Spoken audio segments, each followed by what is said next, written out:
Nogometaši Domžal so v 16. kolu prve lige Telekom Slovenije v športnem parku Domžale gostili Krško. Trener Simon Rožman je tokrat dodobra premešal udarno enajsterico, saj je v primerjavi s tekmo v Kidričevem opravil kar 6 zamenjav. Zaradi poškodbe kapetana Dejana Miliča je svoj četrti nastop v najmočnejši slovenski ligi vknjižil Ajdin Mulalić. Ob njem pa so bili novinci oziroma povratniki v prvo ekipo še Matija Širok, Tilen Klemenčič, Petar Franjić, Lovro Bizjak in Marko Alvir. Srečanje je bilo tudi v znamenju dobrodelnosti, saj so gledalci za vstop na stadion namesto nakupa vstopnice prinesli 2 prehrambna izdelka z daljšim rokom uporabe. Akciji so se pridružili tudi igralci in navijači gostujočega moštva, vsa zbrana hrana pa je bila predana Anini zvezdici.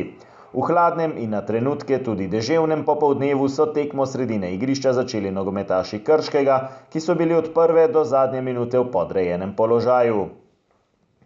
Rumeni so prvič nevarneje zapretili v 10. minuti. Po podaji Agima Ibrahimija s kota je bil pred vrati za las prenizek Lovro Bizjak. Vratar Marko Zalokar je žogo odbil do Zenija Husmanija, ki je s 25 metrov meril mimo desne vratnice.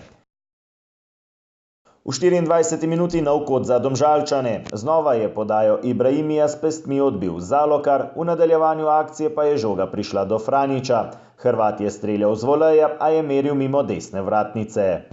2 minuti pozneje imenitna diagonalna podaja Ibrahimija. Franjić je v kazenskem prostoru Krškega žogo odlično sprejel, a je z 11 metrov meril premalo natančno.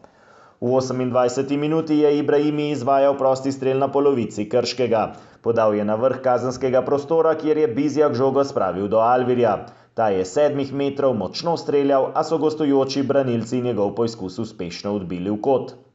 Hud pritisk dvakratnih državnih prvakov pa je vendarle obrodil sadove v 31. minuti. Ibrahimi je z desne strani podal na levo do Jureta Balkovca. Ta je na vrhu kazenskega prostora odigral dvojno podajo s Franjićem in ob 3 branilcih gostov močno meril bližnji kot. Žoga se je od vratnice odbila v mrežo in Domžalčani so prišli do več kot zasluženega vodstva.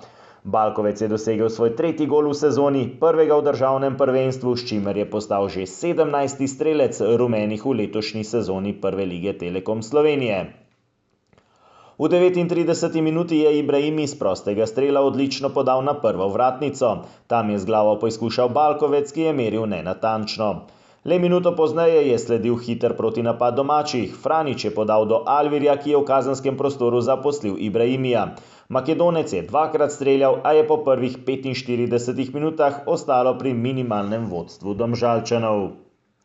V drugi del igre sta obe ekipi krenili brez sprememb v svojih enajstericah. Razmerja na igrišču pa so ostala enaka, saj se je Krško še naprej branilo in prežalo na protinapade, Domžalčani pa so iskali rešitve za zgoščeno postavitev gostov. Do edine prave priložnosti v drugem delu igre so prišli Domžalčani. V 49. minuti je Alvir zaposlil Ibrahimija, ki je z 23 metrov močno sprožil. Zalokar je najprej žogo na kratko odbil, potem pa jo je v zadnjem trenutku izbil pred Bizjakom. Do konca tekme je igra večinoma potekala na polovici Krškega, ki v vseh 90 minutah ni niti enkrat uspelo sprožiti v okvir vrat Ajdina Mulalića. Slednji je na zadnjih 2 zaporednih tekmah ohranil mrežo nedotaknjeno. Ja, sigurno. Na koncu je važno, da smo odnesli 3 točke. Vseeno igra v prvem polčasu mislim, da je bila na zelo visoki ravni. Krčani so se postavili nekako pred svoj kazenski prostor, zelo težko je bilo prebiti to obrambo, ampak na vso srečo smo v prvem polčasu uspeli in v drugem polčasu samo potrdili zmago s tem, da tudi nismo prejeli gola danes.